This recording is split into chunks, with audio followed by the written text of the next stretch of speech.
Doug! Did you know that today is the 63rd anniversary for the debut of the Wide World of Sports? I love that show. JJ, what was your agony of defeat? Probably when I stepped on the Lego. Heyo!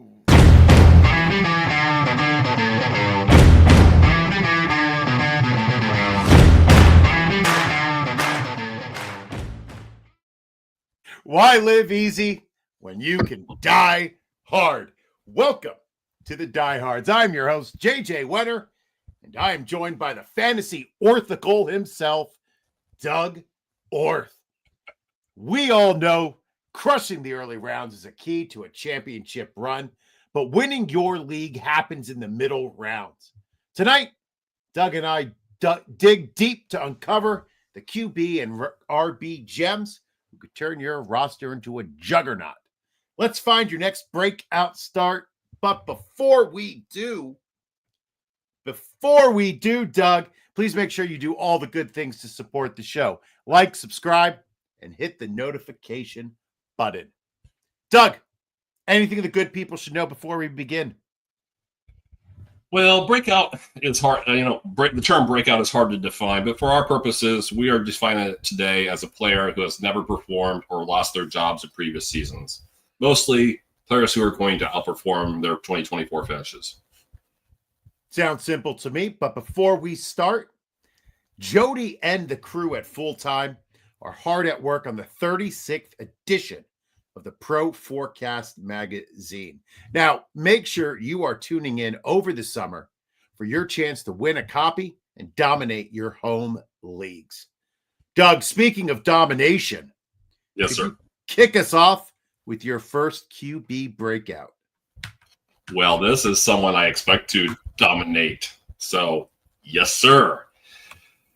Answering Caleb Williams to a question about a quarterback who is destined to break out in 2025 feels a bit like cheating. But bear with me here. Okay. I'm going to go on a while. Consider for a second that Williams was drink. Please, and a stiff one that please. Consider for a second that Williams was blitzed 174 times and pressured 160 times last season, both of which ranked second most in the league. The Bears failed to rush for more than 84 yards as a team in 10 of 17 games, which put too much of the offensive weight or focus on Williams' shoulders as a rookie. Now, Williams deserves some of the blame for absorbing a league-high 68 sacks because he held the ball too long at times. But the bigger issue was asking a line, and you'll love this, JJ, was asking a line who used 27 different combinations to pass protect more than 33 times per game while only attempting a play-action pass 5 times per game on average. Okay. By comparison, and I'll make this clear why this is important because I'm going to talk about a different guy here. By comparison, Jared Goff led the league with 203 such attempts, or about an average of 12 per game. Why is this important? Play-action passes slow down the pass rush. However, the most important reason is because Goff's former play caller, is now Williams' head coach. Offensive line woes were just really the tip of the iceberg when it came to Williams' rocky rookie season. Williams spoke recently about watching film last season and not having anyone to tell him what to watch. I think what it really likely says is that he probably didn't have a veteran presence. Tyson Bagent, doesn't count, to make the transition from college coach Lincoln Riley's true spread offense easier. Now, the Bears took care of that this offseason by signing Case Keenum. The other, and perhaps most important issue was former OC Shane Waldron. Now, JJ, you and I talked about this during the season last year, and there was a clip that ESPN's Dan Orlovsky had. He did about a 3.5-minute clip on pass game concepts during last season that didn't either make sense, featured route timing issues, or had Williams chasing the big play and bypassing the safe read. Again, I want to emphasize, Williams deserves some of the blame, but play callers need to be able to give their young quarterbacks answers to the test, and Waldron rarely ever did that.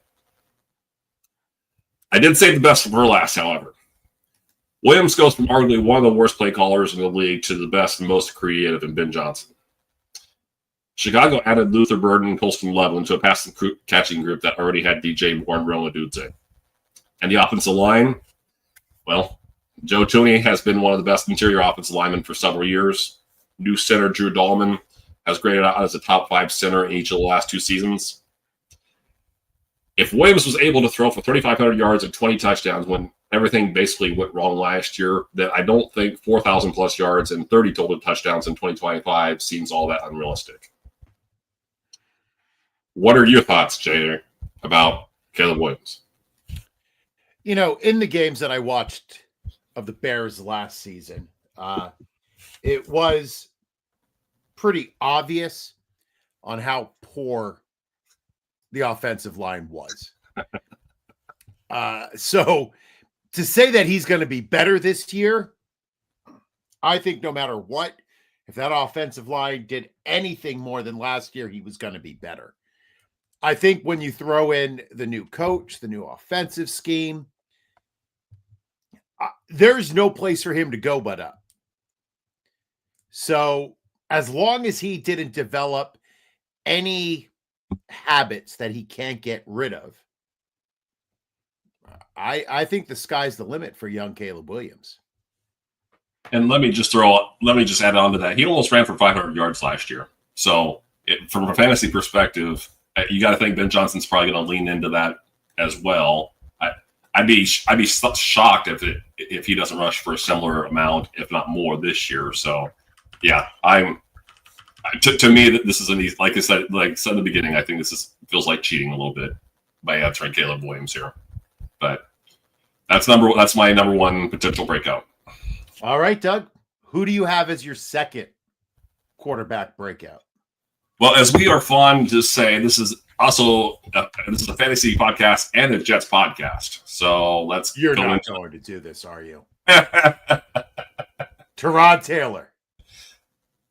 Oh, well, then I go ahead and speak. I'm going to mention Tyrod Taylor, but that's not who the guy is. All right.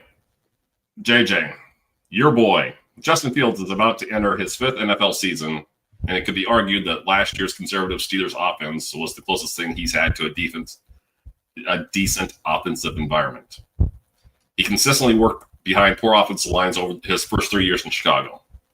Despite that, he was instrumental in DJ Moore and Darnell Mooney having career years in separate years, obviously, but they both had their career years under Justin Fields. He ran for over 1,000 yards in 2022 when no pass catcher recorded more than 544 yards receiving. No one is going to mistake Fields for being a precision passer.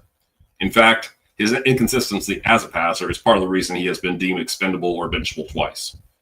With that said, he may now be entering the best offensive environment of his pro career, which is shocking because we are talking about the Jets. New York is quietly building a solid offensive line, which will be critical to Fields' success as a runner or passer. He will be reunited with former Ohio State teammate Garrett Wilson, who is the best receiver he has had at his disposal since entering the league. Breece Hall has what is a very good and deep backfield. To me, the biggest mystery surrounding Fields now is new OC Tanner Engstrand, who followed new head coach Aaron Glenn from Detroit. Engstrand was the Lions passing game coordinator for each of the last 2 seasons, which I'm going to take as a good thing, if only because he was privy to so much of what Ben Johnson put in his offenses.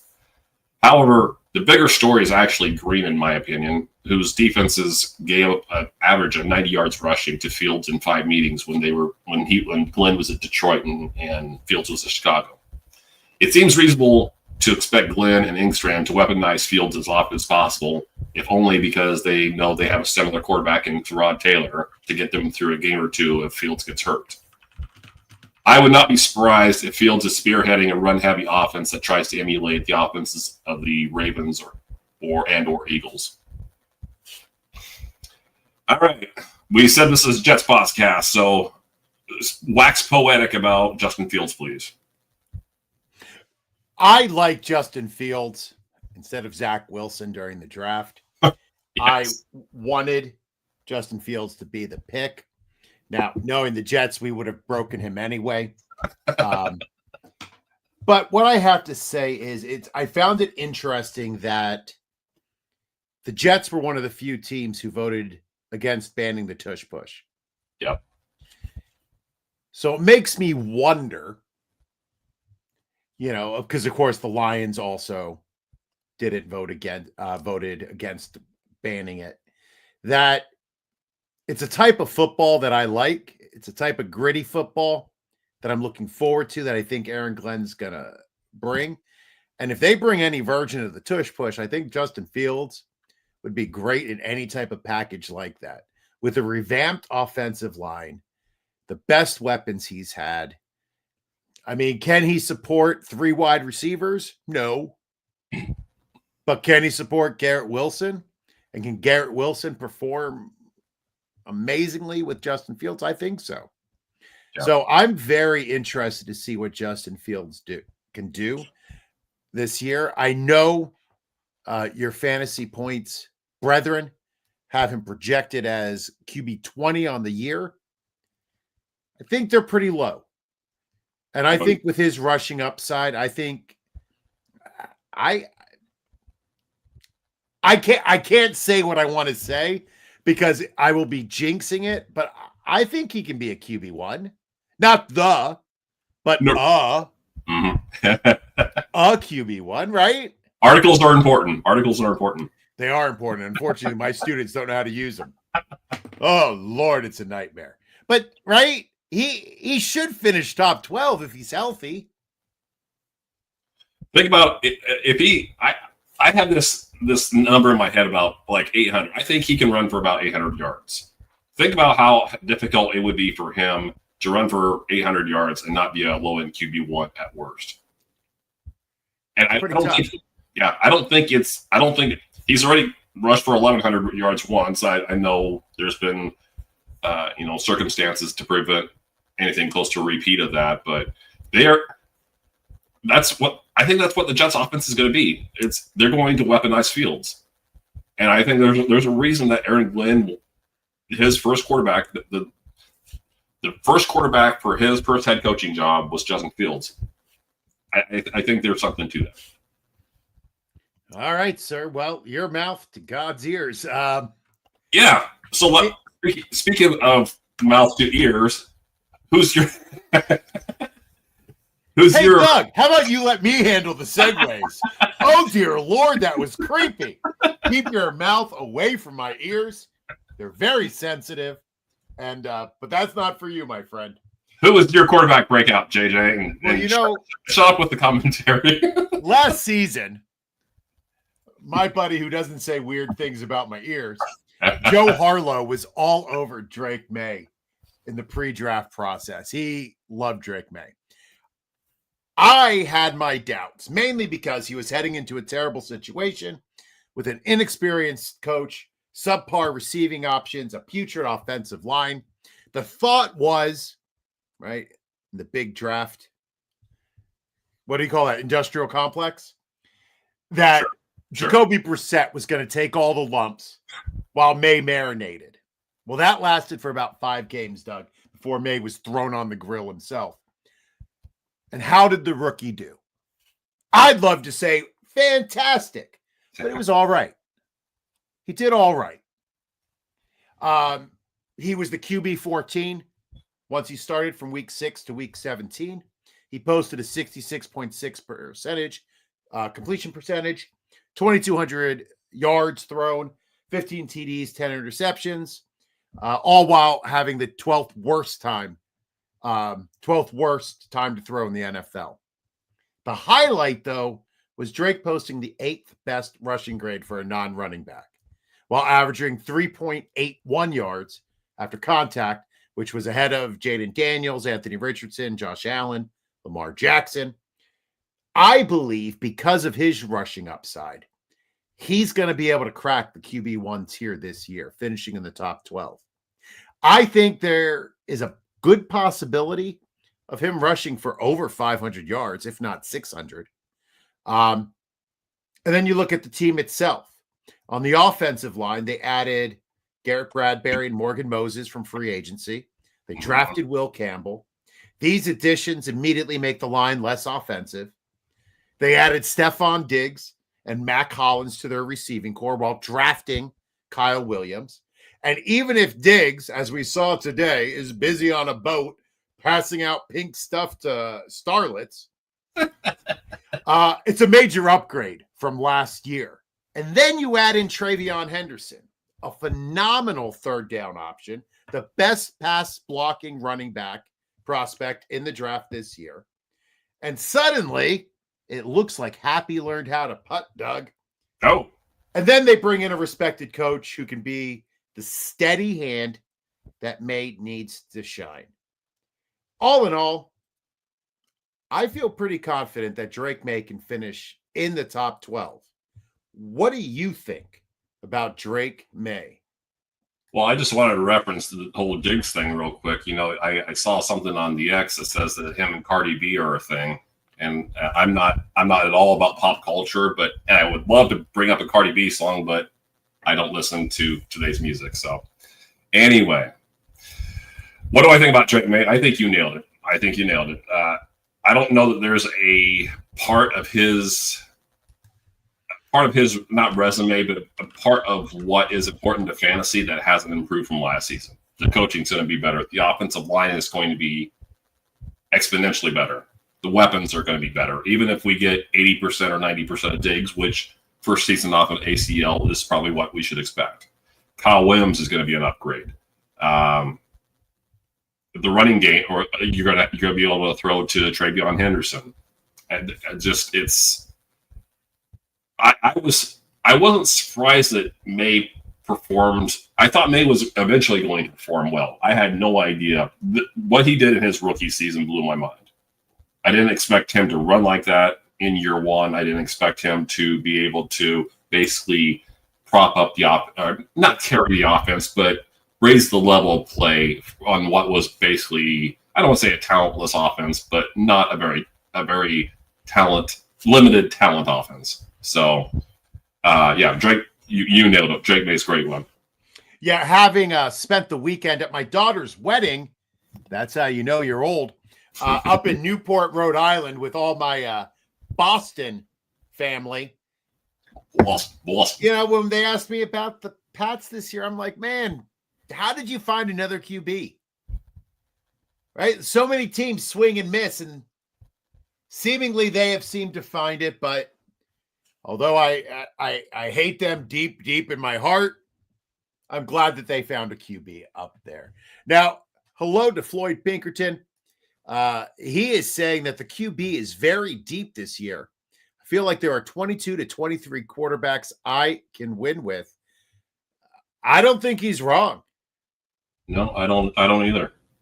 I mean, there was that period where we thought like, oh, all the old QBs are retiring and we're going to hit this little down period. But man, I think we're right back in it.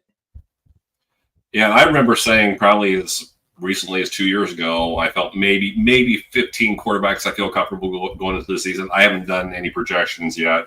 That'll come in the next month or so.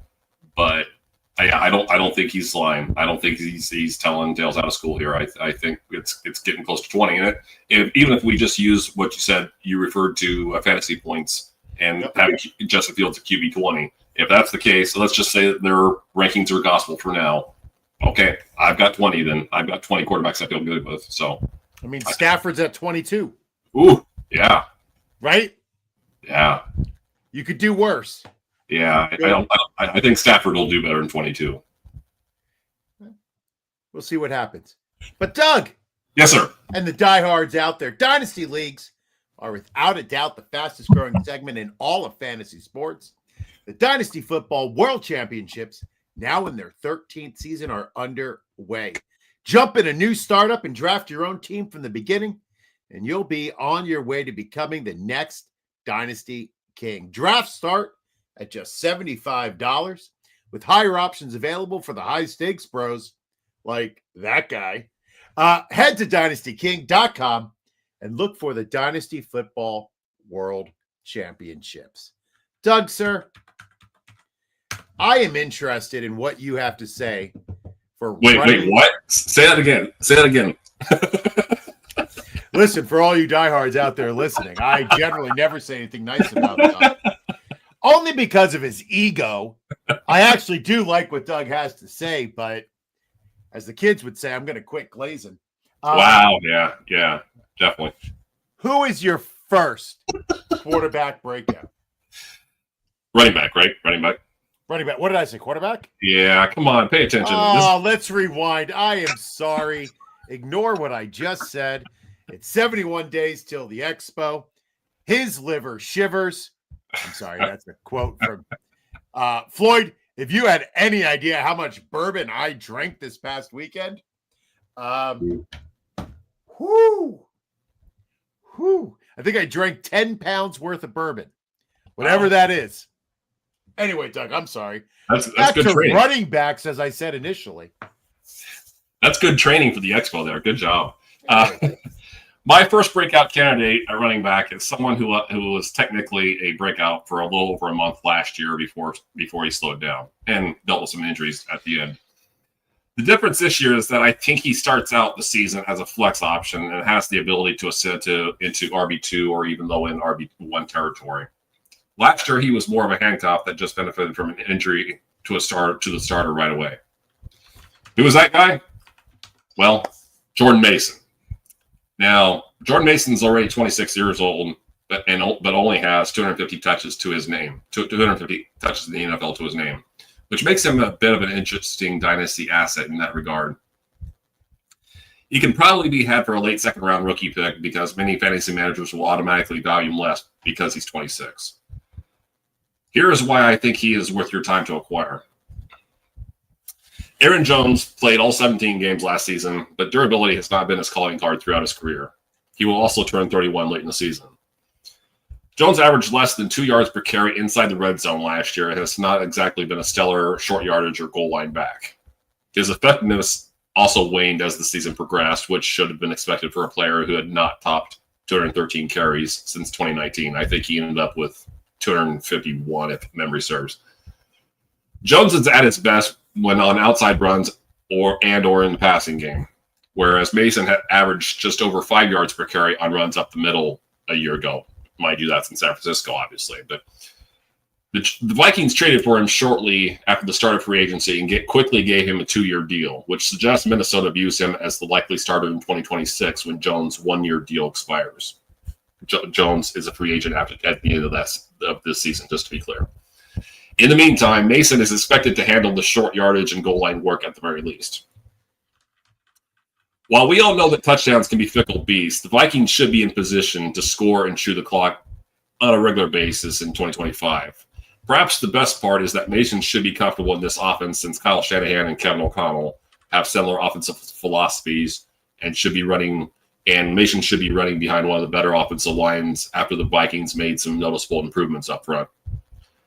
Perhaps Mason's true breakout does not happen until 2026, but his range of realistic outcomes in 2025 includes Jones missing significant time or losing a step as a 30-year-old who is nearing 2,000 career NFL touches.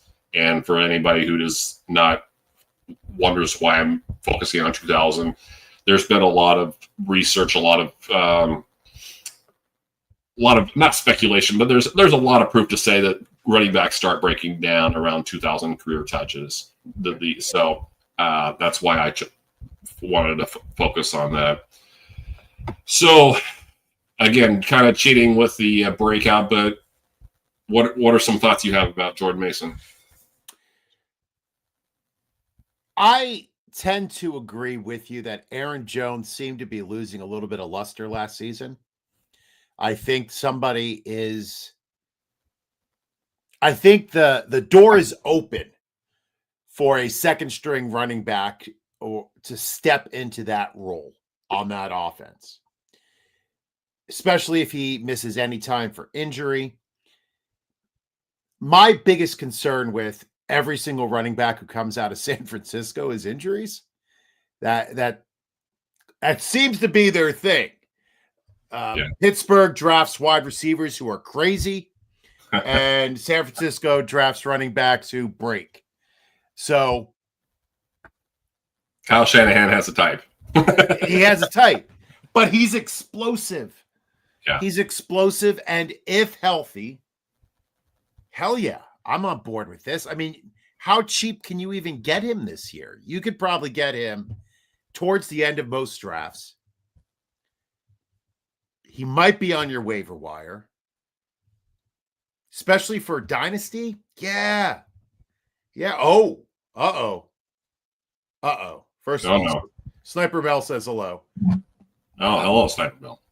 Floyd Pinkerton says Mason can outscore Jones this year. He's legit. And to double down, Sniper Mel says Jones has had a lot of injuries. Listen, as somebody who hit 50, which is 30 in running back years, it gets harder. It gets harder as you get old. And I thought when I was doing my dynasty rankings here, and that's a continual process, obviously, but I actually have Mason ahead of Jones, and I didn't think before I started my rankings, I didn't think I was going to do that. Interesting. But and I'll tell you this too. I did just to get. I mentioned when I was talking about Mason there that he can probably be had for a late second round pick. That's somebody offered me a late second round pick on the team that I have Mason on, and I dwelled on it. I didn't take it, okay. But he's going to be my RB4 on that team more than likely. But my thinking was just what I said is I think he'll be the RB1 in Minnesota after this year, and he's going to have more value. In my estimation, he's going to have more value next year than he does this year. I'm just kind of boosting up his potential breakout one year because I think Aaron Jones he's not going to just fall off a cliff. I think we're starting to see his decline. All right, investing in the future. Who is your second breakout target? Yeah, I won't keep the mystery up too long here. Trey Benson's not going to finish as the RB70 again in 2025. That's what he was last year. Right. For better or worse, the Cardinals are likely going to feature the running game. James Conner will remain the starter, and deservedly so. But his clock is ticking just as much as Aaron Jones as a 30-year-old running back. Major difference with Conner is that he plays a much more physical brand of football than Jones and has a worse track record of staying healthy. Even though Conner is contractually obligated to the Cardinals to the end of the 2026 season, the guaranteed money runs out after this year. In other words, Arizona can cut the cord without worrying too much about cap ramifications if Conner falls off a bit and or Benson proves that he is close to his equal. Benson famously got off to a rough start last year, JJ, rushing for 23 yards on his first 14 carries through two games. He was pressing, big play hunting, pretty clear at that point.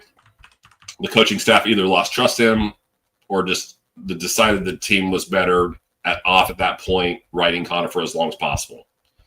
But from week 3 on, Benson averaged just shy of 5.5 yards per carry. Head coach Jonathan Gannon spoke about the hope of having 2 number ones next season being in 2025 if Benson takes the necessary jump from year 1 to year 2. And I think just based on the results, I think he was starting to get it a little bit more after his initial rough start. Much like the situation I just spoke about in Minnesota, a bet on Benson is as much of a bet on a younger talent as it is a bet against an aging runner with an injury history.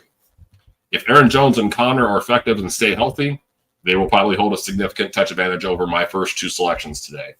But with this being Dynasty, I think it is safe to say, at worst, that the investment will pay off a little bit in 2025 and could pay off in a much bigger way in 2026. But for the purposes of our discussion, I think it could pay off very much in 2025 too. So what thoughts do you have about Benson? I appreciate how you focus a year out with your breakouts. It's such a forward-thinking plan that it just shows what your approach is. One of the things that I do like about you, about two or three things, right? The thing I like about you is how you approach your dynasty teams, how you rationalize, you're very organized about it. And I love how you start stacking for next year before we get there. And it's that forward thinking, I think, that allows you, as we said, I think it was last week, how you very seldom have an early draft pick. You never really do a rebuild because you are always planning for the future. I am famously anti James Conner. Don't like him at all, but that's a whole different story for a different day. Yeah, I think Trey Benson is somebody who, even this year, right? I know we say it with Derrick Henry. I'm not comparing James Conner to Derrick Henry, but whenever we talk about Derrick Henry, it's always like, well, this is the year. He can't do it again. But I mean, for real though, like James Conner can't keep doing this. He always is getting dinged up. He's always getting hurt here and there. Like eventually somebody has to take over the role. So why not be prepared for the guy who can step right into it? I'll be interesting. I'm not sure how I really feel about the Cardinals as an offense as a whole, but I agree with what you said that they are going to have to start relying on the run more unless Kyler Murray can revert back to what he was in the past as a passer. Or maybe Harrison makes a big leap from what he did as a rookie. I just wanted to go back a few seconds with you're talking about my dynasty philosophy and whatnot. I think just for an example, I picked up Jalen Waddle in a league that I wanted some young talent receiver. I already have Tyreek Hill on that team, but my point being was it may not pay off this year. I understand that, but Tyreek Hill's not getting any younger. There's a distinct possibility he still gets traded. I don't think it's going to happen, but there's a distinct possibility he gets traded or cut, and whatever happens. If Hill's gone from Miami, Waddle's wide receiver 1, and he's 120, 130 target guy. I picked him up for 2 seconds. Stuff like that. Yeah. And one of the things I love about this philosophy is the same thing. What do they say every year in the NFL draft? Baltimore and Philadelphia just somehow gets the best player just falls to them. And they're always in a position they can take it because they're not drafting for need. They're drafting for great player. I hate to say best player available, but that's what they're doing. Yeah, absolutely. And it's amazing how you can just keep feeding the machine when you're not ever reaching for need. So that's part of the philosophy. But I just it's very self-sustaining that way. So anyhow, I believe you have a running back that you like. What's his name? Yeah. I'm really like, we're going to talk after the pod. I'm going to handle all segues, buddy. But after a disappointing rookie season, Tank Bigsby sort of roared back onto our radars with an RB36 season last year. He finished right behind his backfield partner, Travis Etienne, who was at RB35. Now, last season, they split snaps pretty evenly. Etienne was at 165. Bigsby was at 195, playing one additional game. The biggest disparity was in the receiving game. Etienne dominated Bigsby 52 targets to 11. So why do I think there might be a change? Well, one, the new coach, Liam Cohen, brings a much more explosive offense up I-75 from Tampa. He brings with him Chad Morton, former Jet. It is a Jets podcast, my friend, who has been a successful running back coach on the Chris Carson Seahawks teams to the Swift resurgent in Chicago last year. 2, I like the offensive line, as the check the mic guys like to say, to creep back towards average. They were bad last year. I'm not expecting them to be great, but if they can be less bad, that's good. Now, I know that the word in the trench is that Etienne is on the outs. He might be traded. And a Doug Orth favorite, Bayshaw Rootin' Tootin', will be taken over. But despite me drafting him in nearly every single one of my FCE leagues, I'm still nervous about his ball security. So last year, Tank was 13th in the league and with 47 missed tackles forced. He was 3rd in yards after contact per attempt. And right now he's being drafted at RB 42. Now, I believe he has the opportunity to finish as low as finish as about like a low end RB2, high end RB3. I know that's not much of an advantage over where you'll draft him. But man, yeah, Sniper Mel says, I don't think Travis has been practicing. Supposedly, I think that was a flight issue. But I don't know. The word on the streets is that Etienne is on the outs on that team. And I don't think Bayshall is going to perform to the level. And I think a couple of fumbles in early games, and we might see a heavy dose of Bigsby. And if he gets 200 carries, I don't know. What do you think about Tank? Yeah, we're probably going to talk about players that have wide ranges of outcomes at some point down the line this summer. I'm not on board with. I'm going to respectfully disagree with you here, but to a point. You can disrespectfully disagree with me, by the way. No, I disrespectfully disagree with you off the air. I'm sorry. That makes me a professional. Oh, whoa! Shots fired. No, seriously though. So I was ahead of the Tank Bigsby.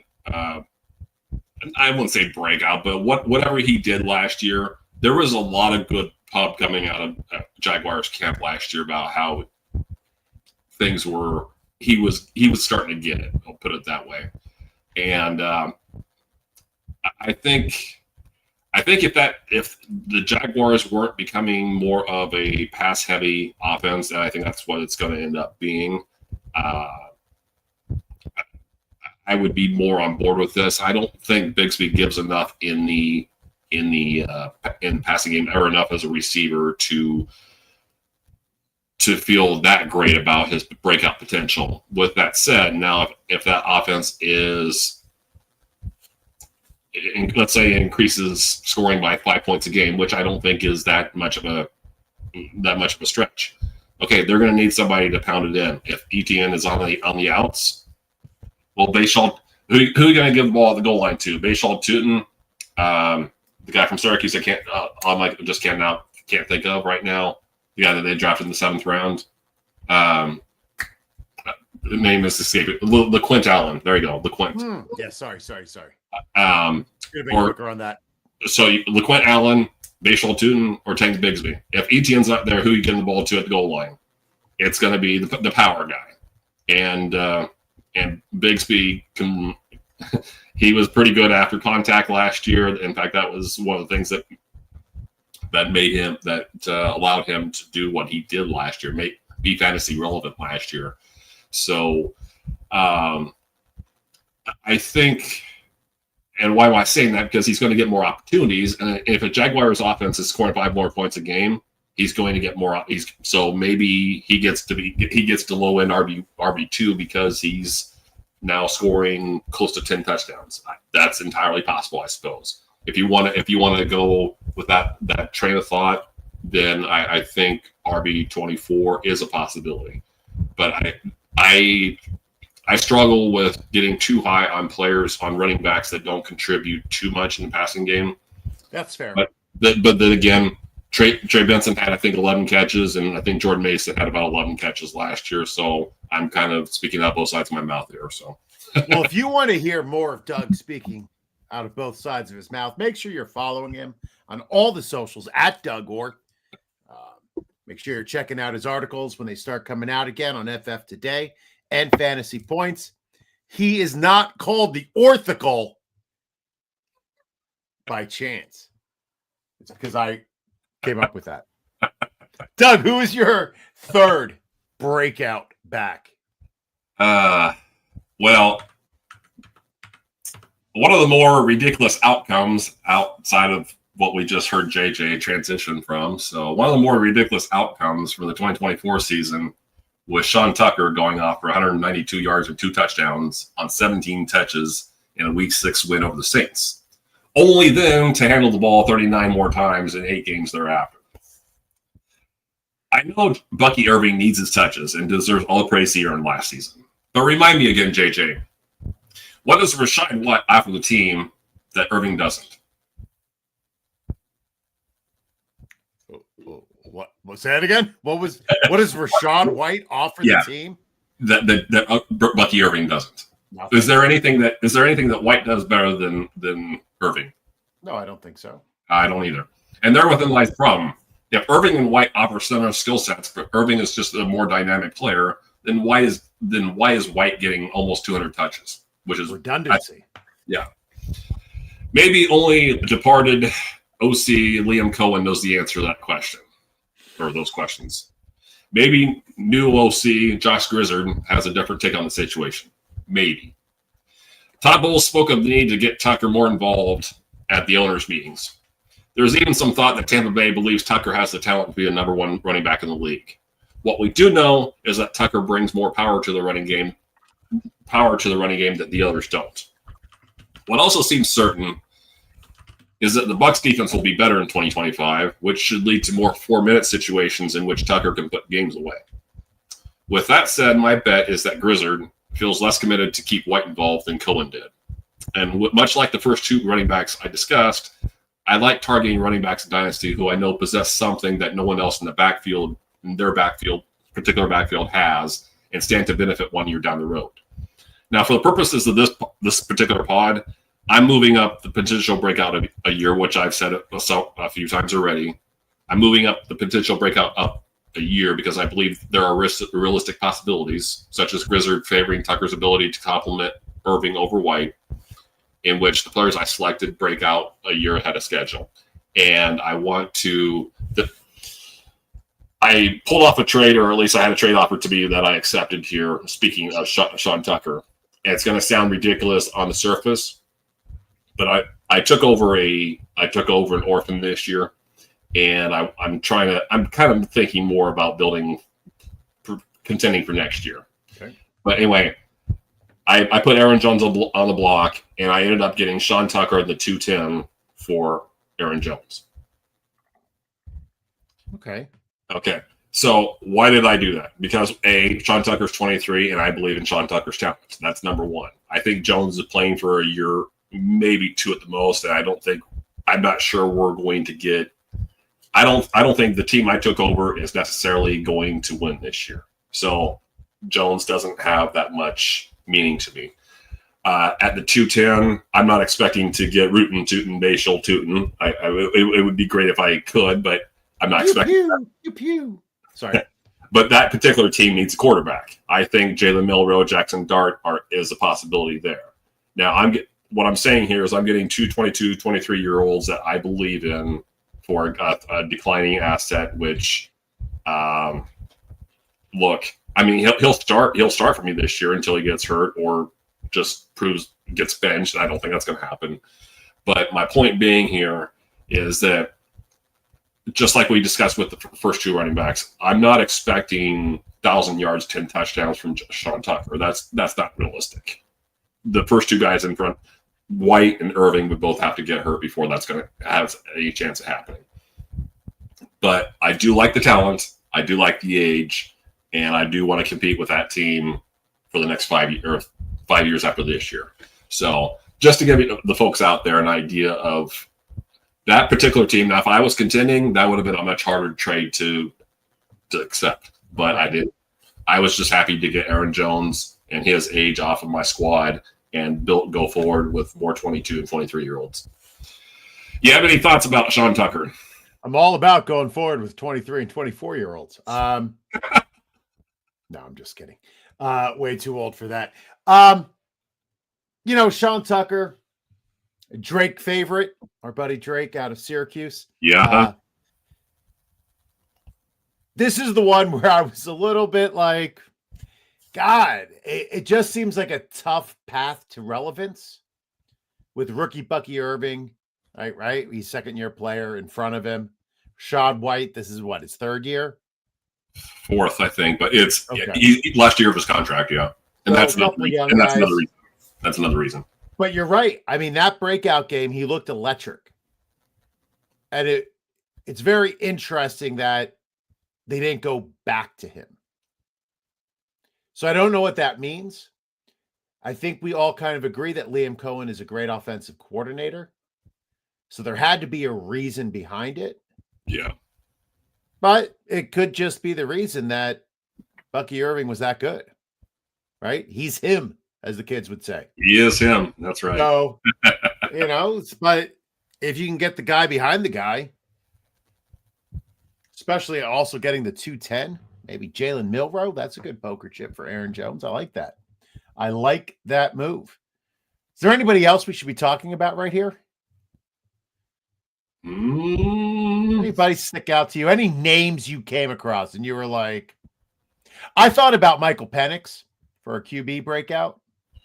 Yeah. I'm interested to see what he does this year. I think if Penix offered just a little bit more as a runner, and that what's sad is that he had the ACLs in college. That is kind of, he's an athletic guy, but it sapped his willingness or ability. I don't think it sapped his ability. I think it sapped his willingness to run. Yeah, that's a good question. I know I thought when I was researching here over the last couple of days, I did try to think of some other guys. I thought quarterback was the hardest. Yeah. Floyd says McCarthy is the QB breakout. Yeah, he didn't play last year, and he probably is going to finish very high. That's a great one. Yeah. I thought of all the quarterbacks, though, who played last year, they're probably going to end up right around where they ended up last year. Like, it was hard to find guys who played last year who are going to vastly overcome where they ended up. But yeah, totally agree. Totally agree. I'm looking here real quick to see somebody maybe all the. I did want to make a case for Ray Davis. Oh dear Lord, so did I. But I had a man crush on Ray Davis last year, and my weakness in Dynasty are my man crushes on players. And I find a guy and I convince myself of how much I love him. Mm-hmm. And then I have a hard time letting go. So I was like, not today. Not today. Especially with James Cook not showing up to they're voluntary camps. Yeah. I get it. But Ray Davis. I'll tell you two others these are big guys. These are when we were doing our draft plan shows last year. I mentioned Blake Corum and Jalen Wright. There's a reason that I chose the three guys I did and didn't go with them.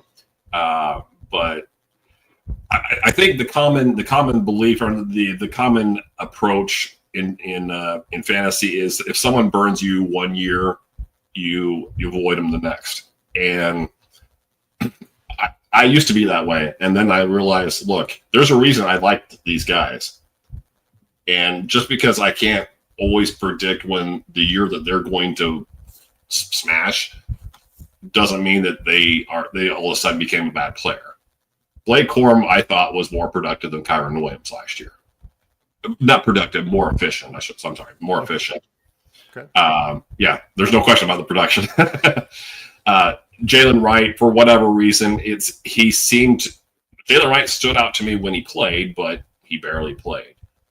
Maybe now that Raheem Mostert's out in Vegas, maybe he gets another 50 carries or so and gets to maybe he gets to flex territory. I don't know, but I'm glad you asked the question because it's definitely something.